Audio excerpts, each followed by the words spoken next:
I was just talking to Josh Green, the governor of down in Hawaii, who had some ideas around some land use concerns he has around speculators coming in, buying up properties, and the like. So we're already working with our legal teams to move those things forward, and we'll be presenting those in a matter of days, not just weeks. Some land use concerns he has around speculators. Folks who do not live in Los Angeles, do not know Los Angeles, do not know California, do not know how hard we fight for each other in a crisis. Folks who want to point the blame at a number of different factors when we're dealing with a natural climate emergency that we have to step into. We're dealing with a natural climate emergency that we have to step into. Wow. Propaganda alert right there. Sometimes I have to circle back to something that I covered a while ago. This was last June when I was covering those fires in California and all the anomalies. I have to circle back to it because I did an experiment. I had been talking about these fires. I did many videos on them and the anomalies around them. I talked about how when you're 4 years old, you learn that an aluminum can doesn't melt in a campfire, even for days. And people immediately said, the fire just doesn't get hot enough. You don't get it. Well, I did an experiment this week.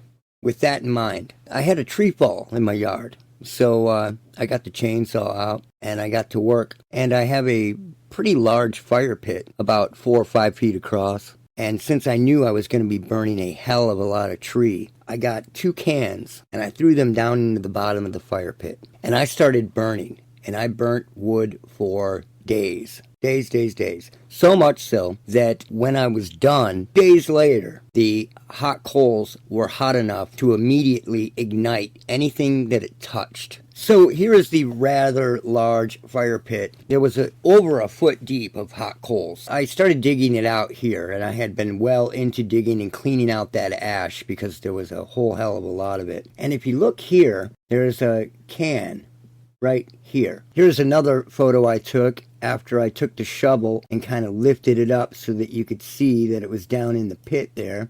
And the coals are so hot that they ignited this wood that came down and just touched the coals, immediately on fire. It was like the pits of hell. So hot. It was burning days afterwards. Days. So here is a video of that going down. Hot coals are so hot that the fire started back up days later underneath this fire pit. And there is a can. Paper thin aluminum can. So you have to ask yourself, how hot do these coals get? They were a foot deep, 4 feet wide. How hot do they get?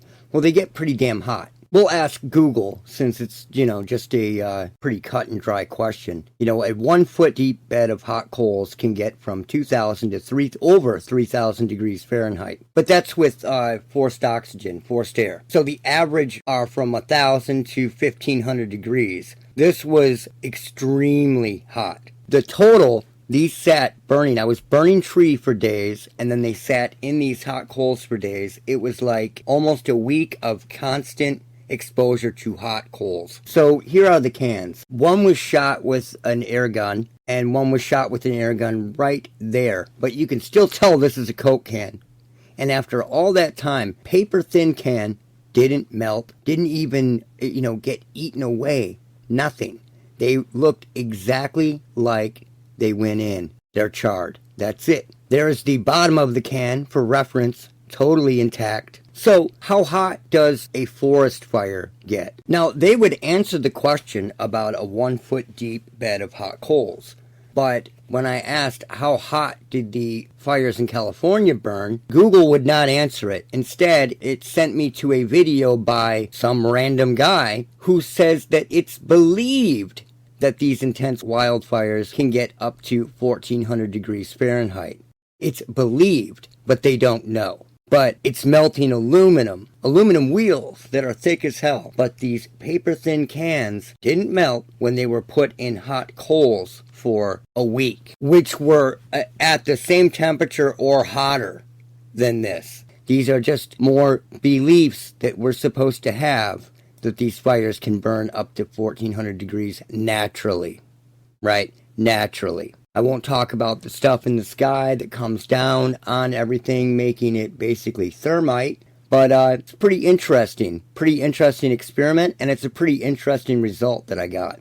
because everybody said a campfire just wasn't hot enough. Well, a 1 foot deep, at least 1 foot deep pit of hot coals is enough to do it, and it didn't do it. I mean, these forest fires come and go. They go over like a swarm of locusts, eating everything in its way, and then they're gone. Boom, they're gone. Just now happening naturally when it didn't happen before. I'm not expecting the cans to melt and turn to liquid. I'm not expecting that, because I'm expecting it to at least be eaten away after a while after being in those hot coals. If a forest fire that burns at 1400 degrees or under, that rips through an area really quickly, is taking out, giant blocks of aluminum and melting cars. I mean, have you ever tried to weld with aluminum? Using like an average blue Burns-O-Matic torch won't even do the job. It won't even melt that aluminum properly. You need a much hotter torch. So tell me, how these fires that rip through these areas quickly, how are they melting all these metals in their path? You can do experiments at home and figure this out.